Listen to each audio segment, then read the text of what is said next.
8వ శ్లోకము. ఆయు సత్వబలారోగ్య సుఖప్రీతి వివర్ధనాః రస్యా స్నిగ్ధా స్థిరా హృద్యాహారా సాత్విక ప్రియాః. ఆయువును, సత్వ జీవితమును, బలమును, ఆరోగ్యమును, సుఖ సౌఖ్యమును, ప్రీతి సంతృప్తిని, వివర్ధనాహు పెంపొందించునవి, రస్యాహు రసవంతములైనటివి, స్నిగ్ధాహ మృదుమధురమైన, స్థిరాహ దృఢములైనవి, హృద్యాహ హృదయముకు ప్రీతిని కలిగించునవి, ఆహారాహ ఆహారములు, సాత్విక ప్రియాహ సత్వగుణములోని వారికి ప్రియములైనటివి. సత్వగుణములో ఉండే వారికి ప్రియమైన ఆహారములు ఆయువును వృద్ధి చేయును, జీవన అస్తిత్వమును పవిత్రము చేయును, బలము, ఆరోగ్యము, ఆనందము, తృప్తిని కలిగించును. అట్టి ఆహారములు రసవంతములు, మృదుమధురములు, ఆరోగ్యకరములు, హృదయముకు ప్రీతిని కలిగించునవి అయి ఉండును. 9వ శ్లోకము. కట్వం లవణాత్యుష్ణా తీక్ష్ణా రూక్షా విదాహినః ఆహారా రాజసస్యేష్టా దుఃఖ శోకామయ ప్రదాః.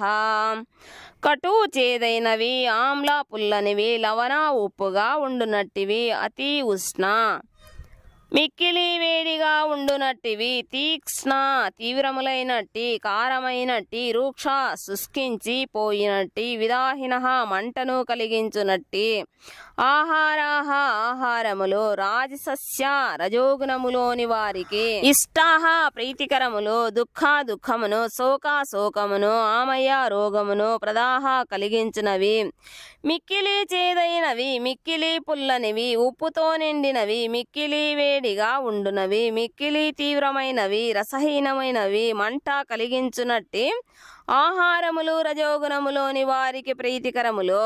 అట్టి ఆహారములు దుఃఖమును, శోకమును, రోగమును కలిగించును. 10వ శ్లోకము. యాతయామం గతరసం పోతి పర్యుషితం చ యత్ ఉచ్ఛిష్టమపి చామేధ్యం భోజనం తామస ప్రియం. యాతయామం తినుటకు 3 గంటల ముందుగా వండబడిన ఆహారము, గతారసం రుచిలేనిది, పూతి పర్యుషితం దుర్వాసనతో కూడి క్రుళ్ళినట్టి, చా కూడా, యత్ ఏది, ఉచ్ఛిష్టం అపి చా ఇతరులు తినగా మిగిలినవి, చ మరియు, అమేధ్యం స్పర్శింపరానిది, భోజనం ఆహారము, తామస ప్రియం తమోగుణములోని వానికి ప్రీతికరములు. భుజించుటకు 3 గంటలకు ముందుగా వండబడిన ఆహారము రుచిహీనమైనది, దుర్వాసనతో కూడి క్రుళ్ళినది, ఇతరులు తినగా మిగిలినది, ఎంగిలి మరియు నిషిద్ధాహార పదార్థములతో కూడినట్టి ఆహారము తమోగుణములోని వారికి ప్రీతికరములు. భాష్యము.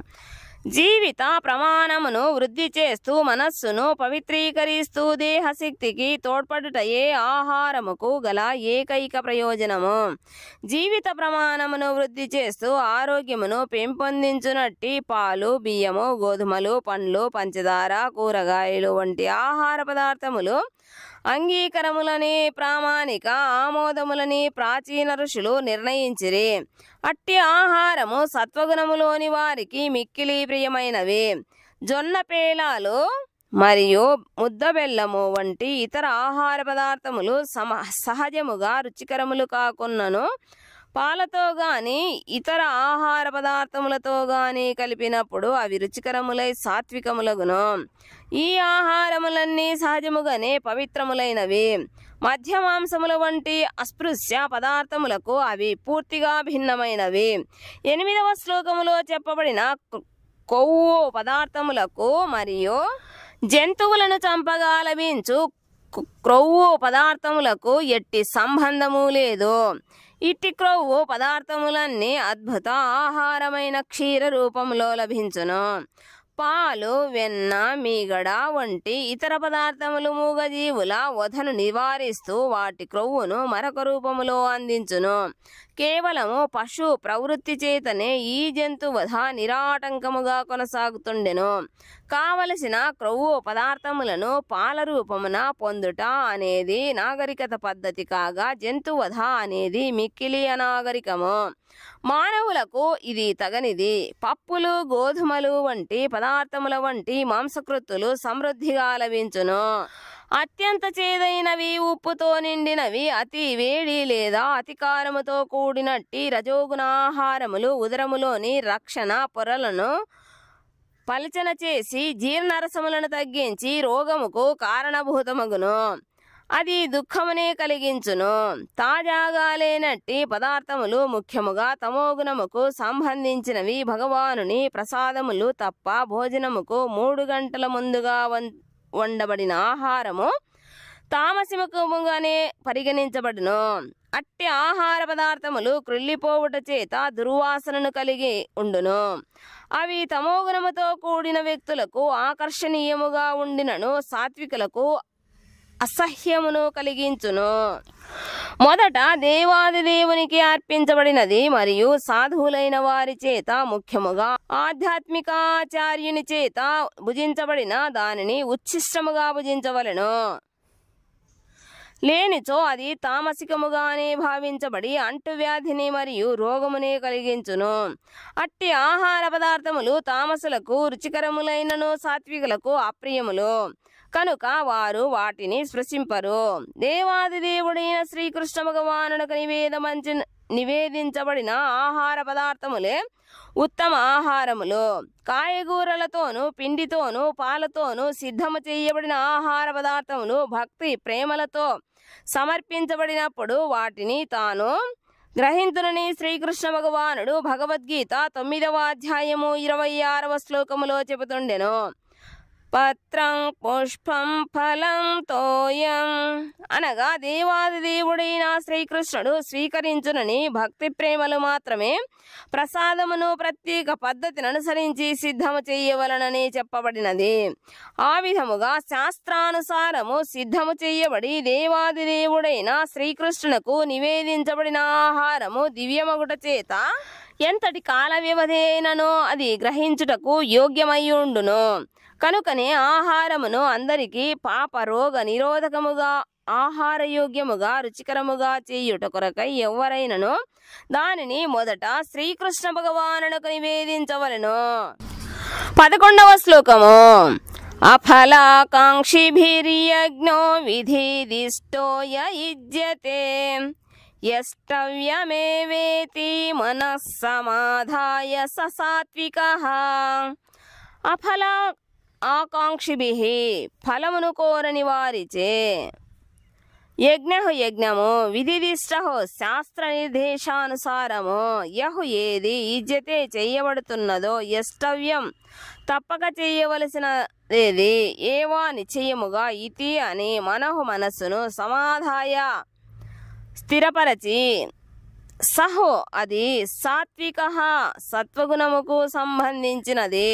శాస్త్ర నిర్దేశానుసారము తమ స్వధర్మముగా భావిస్తూ ఫలములను ఆకాంక్షించని వారిచే చేయబడు యజ్ఞములలో సాత్విక యజ్ఞము అనబడును. భాష్యము. మనస్సులో ఏదో ఒక ప్రయోజనమును ఆశించి యజ్ఞము చేయుట సర్వసాధారణము. కానీ ఇక్కడ అటువంటి కోరిక ఏదీ లేకుండగానే యజ్ఞము చేయవలనని చెప్పబడినది. దానిని స్వధర్మముగా భావించి చేయవలెను. దేవాలయములలో లేక క్రైస్తవ ప్రార్థనా మందిరములలో నిర్వహించబడు కార్యక్రమములను మనము ఉదాహరణగా తీసుకోవచ్చును. సాధారణముగా అవి ఏదో ఒక ప్రత్యేక భౌతిక ప్రయోజనమును ఆశించి చేయబడును కనుక అవి సత్వగుణముకు సంబంధించినవి కావు.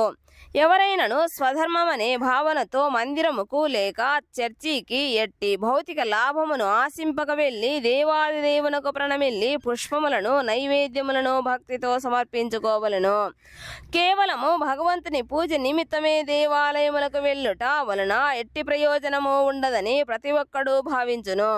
కానీ శాస్త్రములలో భౌతిక ప్రయోజనాలను ఆశించి పూజ చేయుట ఆశించబడలేదు. భగవంతునికి ప్రణామములను సమర్పించుట కొరకు మాత్రమే మానవుడు దేవాలయముకు వెళ్ళవలెను. అది మానవుని సత్వగుణములో నెలకొల్పును.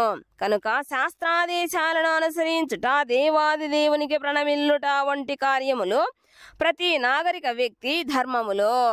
12వ శ్లోకము. అభిసందాయాతు ఫలం దంభార్ధమపి చైవ యత్ ఇజ్యతే భరత శ్రేష్ఠ తం యజ్ఞం విద్ధి రాజసం. అభిసందాయ కోరుతూ, తూ కాని, ఫలమును, దంభార్థం దంభము ఆడంబరము కొరకే, అపి కూడా, చ మరియు, ఏవా నిశ్చయముగా, యత్ ఏది, ఇజ్యతే చేయబడునో, భరత శ్రేష్ఠ ఓ భరతవంశీయులలో శ్రేష్ఠుడా, తం అట్టి, యజ్ఞము విద్ధి ఎరుగుము, రాజసం రజోగుణ ప్రధానమైనది. ఓ భరతవంశ శ్రేష్ఠ, ఏదో ఒక భౌతిక లాభము కొరకు లేదా దంభముతో నిర్వహింపబడే యజ్ఞము రజోగుణ ప్రధానమైనదిగా నీవు ఎరుగుము. భాష్యము. కొన్నిసార్లు యజ్ఞ అనుష్ఠానాలు స్వర్గలోక ప్రాప్తి కొరకు లేదా ఈ జగత్తులో ఏదైనా భౌతిక ప్రయోజనమును ఆశించి చేయబడుతుండును. అట్టి యజ్ఞములు అనుష్ఠానములు రజోగుణ ప్రధానములుగా భావించబడును.